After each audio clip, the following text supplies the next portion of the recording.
ਇੱਧਰ ਲੰਘੀ ਅੱਗੇ ਸਾਰੇ ਪੁਲ ਕੇ ਆਪੇ ਚੱਕ ਲੰਘਦੇ ਆ। ਮੈਂ ਕਿਹਾ ਆਪਣੀ ਦੁਬਾਰਾ ਪੁੱਜਦੇ ਆ ਤਾਂ ਹੀ ਚੱਕਦੇ ਆ ਇਹ।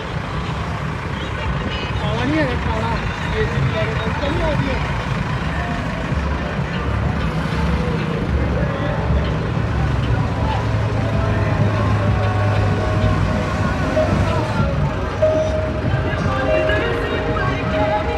ਉਹ ਯਾਰ ਕਿੱਥੇ ਬੈਠੇ ਆ ਉਹ ਚੱਕਦੀ ਉਹਦੇ ਇਹ ਜੀ ਵੀ ਇੱਕ ਹੈ ਪਲਾਨ ਕੀ ਲਈ ਫਿਰਦੇ ਮੈਨੂੰ ਸਮਝ ਨਹੀਂ ਆਈ।